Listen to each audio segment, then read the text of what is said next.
तो समाकलन के हम अगले लेक्चर पर पहुंच चुके हैं। जैसा कि हमने पिछले लेक्चर पर 3 अंकों के कुछ क्वेश्चन लगातार किए हैं। जो हमने पिछले लेक्चर पर बात की है, पिछले लेक्चर पर जिस क्वेश्चन की बात की है वो 3 नंबर के क्वेश्चन रहा करते थे।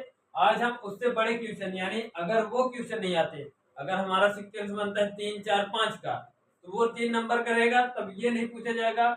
लेकिन अगर वह 3, 4, 5 की जगह में 4, 5, 6 का सीक्वेंस बन गया, तो इसके पहले वाली वीडियो को रोक के आप ये वाली वीडियो में ध्यान दीजिएगा। कहने का मतलब ये है कि 4, 5 से 4 नंबर का 4 अंकों का क्वेश्चन के लिए ये महत्वपूर्ण क्वेश्चन है, और 3 नंबर के लिए इसके पहले वाले। पढ़ के आपको दोनों रखना है, क्योंकि इस सीक्वेंस से किसी को पता नहीं कि किस सीक्वेंस से हमारा पेपर आ सकता है।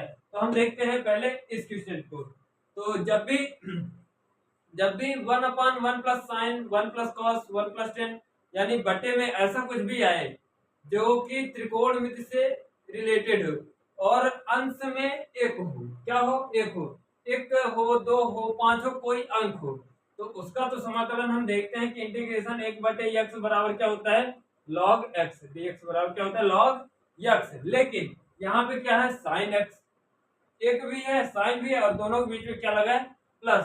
तब हम क्या करते हैं, तो उसके लिए मैं बताऊंगा कि जब नीचे त्रिकोणमिति लिखी हो और कोई मतलब अंक लिखा हो, अंक हो या कुछ ऐसा हो जिसके साथ त्रिकोणमिति लिखी हो, अंश में केवल और केवल एक हो, यानी अंक हो कोई ना कोई, तब हम क्या करते हैं कि उसका सीधे हर का परमेयीकरण कर देते। क्या कर देते हैं, हर का परमेयीकरण। अब बहुत से लोगों को यही नहीं पता होगा कि हर का परमेयीकरण क्या होता है। तो हर का परमेयीकरण मतलब होता है जो उनके बीच में चिन्ह लगी होगी, जो दो अंकों के बीच में क्या लगा होगा, चिन्ह लगा होगा, उनको बदल कर मतलब प्लस है तो माइनस, माइनस है तो प्लस, बदल कर अंश और हर में गुणा करना है। कहने का मतलब कि अगर 1/1 प्लस एक्स लिखा है तो इसे हम क्या लिखेंगे, 1 माइनस एक्स बटे 1 माइनस एक्स। तो यहां से हम सीधे क्या कर लिखेंगे, हर का परमेयीकरण करने पर, हर का परमेयीकरण, हर का परमेयीकरण करने पर तब इंटीग्रेशन है 1/1 plus sine x into 1 minus sine x. अब ये देखिए 1 माइनस साइन एक्स, यहाँ पे क्या था 1 प्लस साइन एक्स, तो हमने क्या कर दिया 1 माइनस साइन एक्स, यानी केवल और केवल चिन्ह परिवर्तित करके अंश और हर में गुणा करना है। लास्ट में dx लिखा था तो ये हमने लिख दिया dx।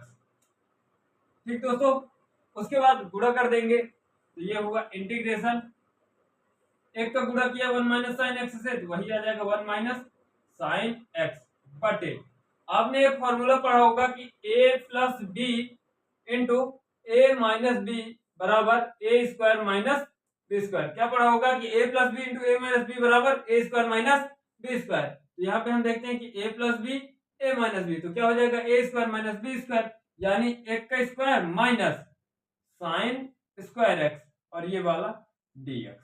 ठीक, अगले स्टेप पे हम चलते हैं। तो इंटीग्रेशन 1 माइनस साइन एक्स बटे एक का स्क्वायर एक minus sine square x dx।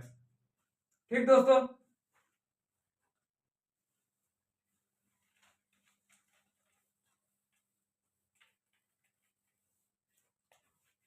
अब हम एक सूत्र पे बात करेंगे कि साइन स्क्वायर, थोड़ा त्रिकोणमिति पे चलते हैं कि sine square theta plus cos square theta बराबर क्या होता है, एक।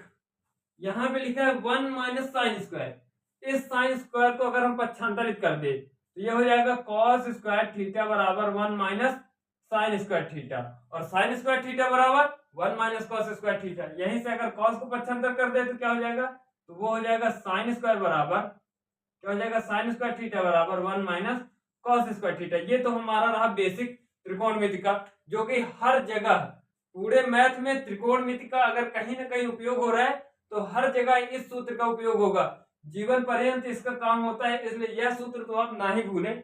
अब हम देखते हैं कि 1 माइनस साइन स्क्वायर की जगह में क्या लिख सकते हैं, 1 माइनस साइन स्क्वायर की जगह में कॉस स्क्वायर बराबर इंटीग्रेशन 1 माइनस साइन एक्स बटे कॉस स्क्वायर एक्स dx।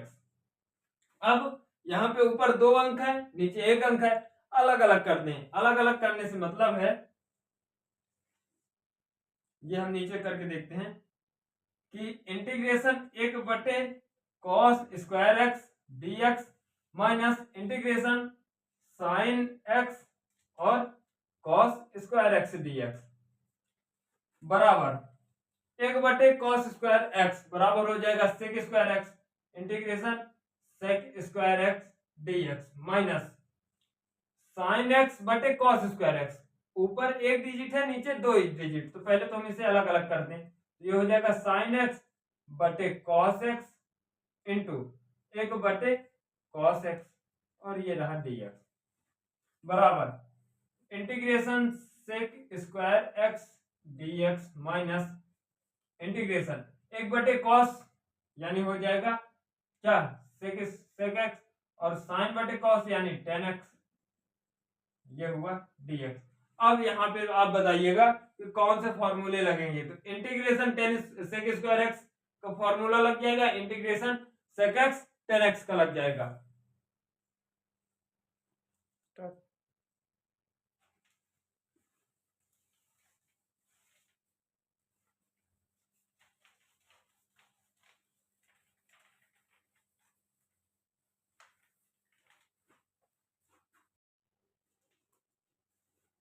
तो अब हम आगे देखते हैं कि कौन सा फॉर्मूला यहाँ पे लगेगा।